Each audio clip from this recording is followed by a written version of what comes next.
Hello, and welcome back to my little corner of the internet.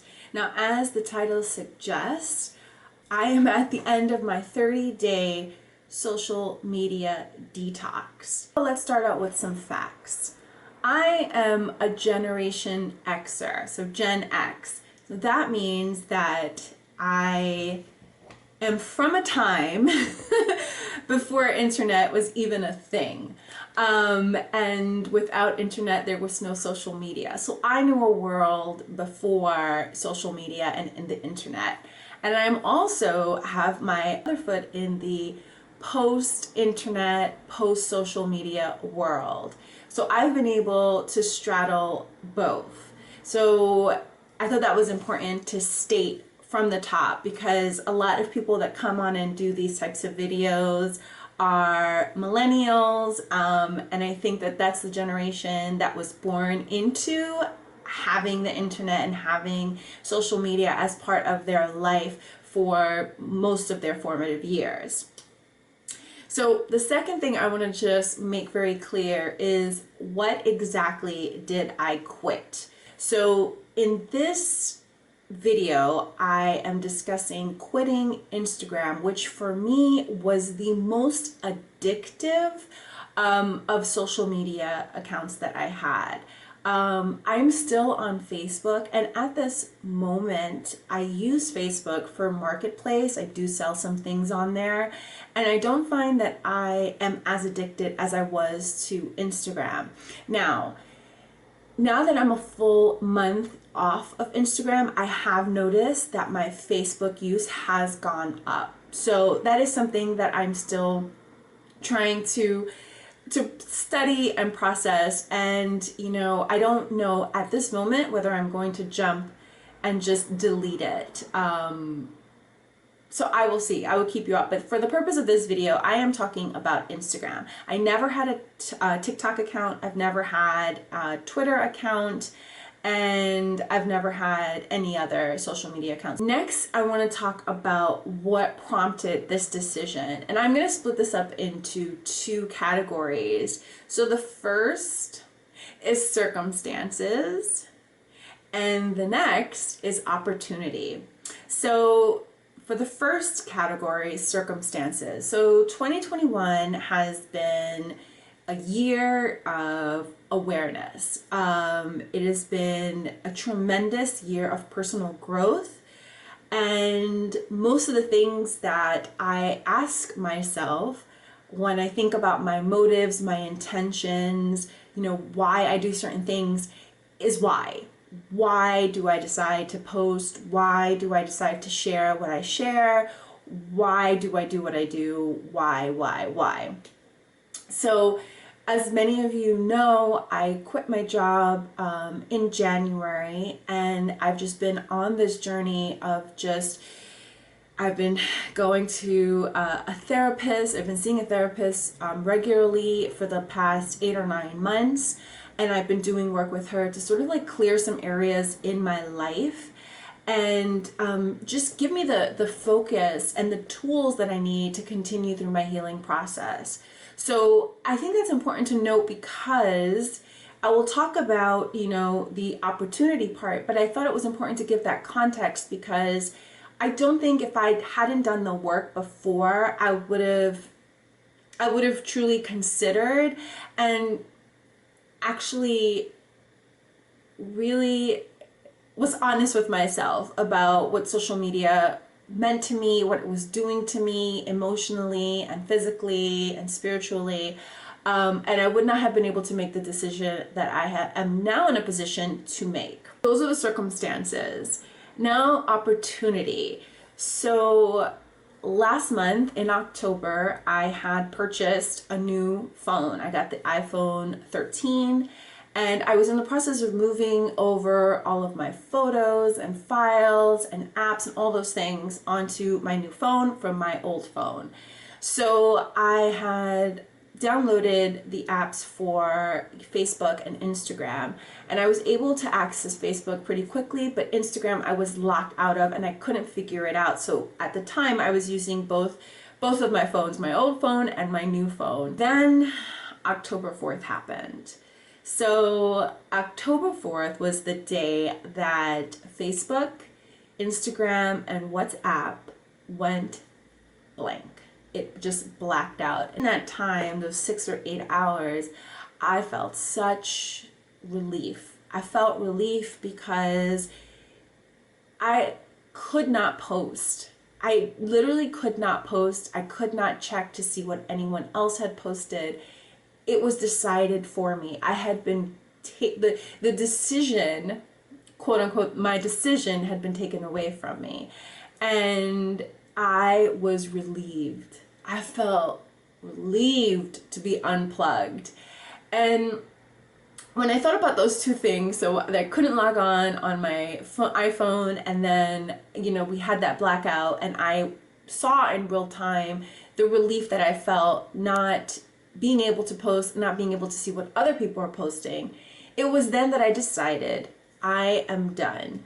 I am going to just delete the Instagram icon from my phone, and I would just leave my old phone dead, so that I wouldn't have any way to access Instagram. So that was 30 days ago.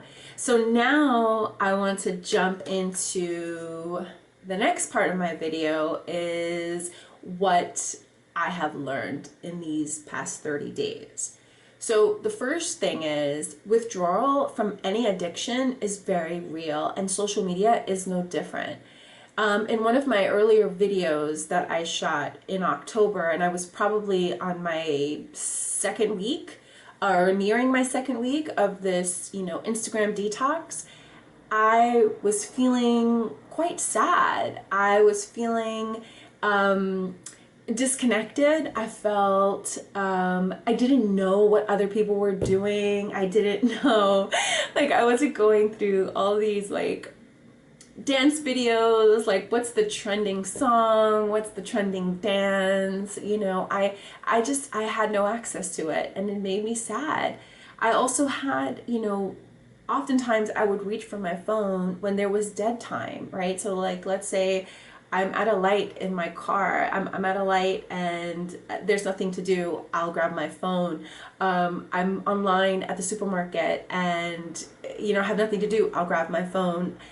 Anytime there's any sort of dead time or space, I just grab my phone and open up the app. That's what I do.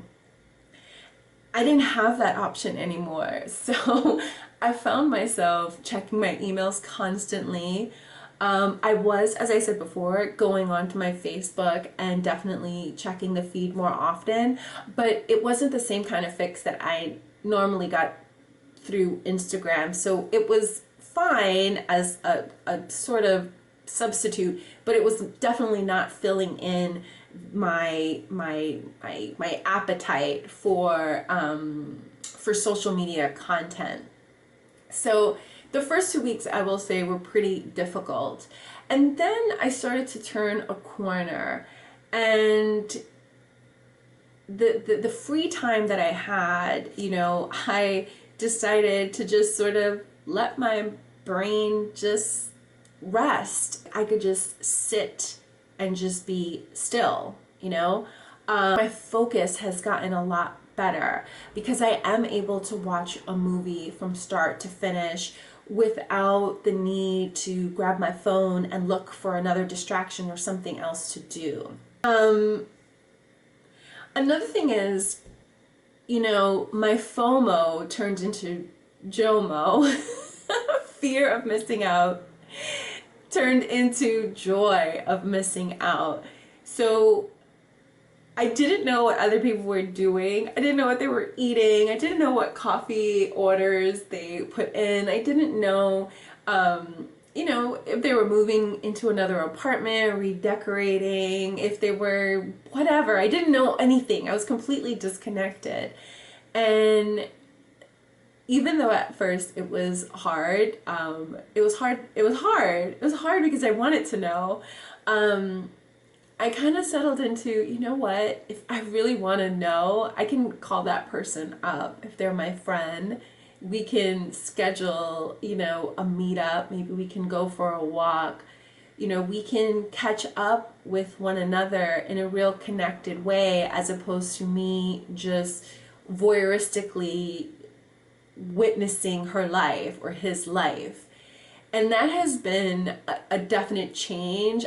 I'm spending more time, on the phone and connecting with people and seeing them in real life. And that to me is more meaningful than just, as I said, just kind of like witnessing their life online. And the same goes for me. Having myself on mute has allowed me to be present and be truly immersed in whatever it is that I'm doing and finding joy in that. I don't need to do something for the sake of capturing it and sharing it. I can capture it just for myself, and I'm satisfied with that. I feel less of like the anxiety to share what I am doing, because it doesn't really matter and no one really cares. Like, just because we're not documenting it and sharing it with the world doesn't mean that life is not happening, right? Like, life is happening constantly, and social media just feels like something that's keeping us from truly enjoying it and experiencing it as it happens. So that has definitely been something that has been a relief to me, that I'm finally out of the FOMO phase into the JOMO phase and just enjoying myself and my friends, my true friends, and my family, and my pets, my little pets, who I've spent so much time with, just like, again, just being present with them. And I guess the last thing that I will say, because it's just been 30 days, social media is fantastic in that it gives the voiceless a voice. But when you are on it, as often as I was on it, all of those competing opinions and point of views begin to drown out your own, or at least my own. On social media, we just react to everything, right? Everything is so fast paced that we just react. And while I'm on there, I'm absorbing all of these opinions and point of views before I've even formed my own. And I found myself feeling exceptionally stressed out, anxious, and sad, really sad.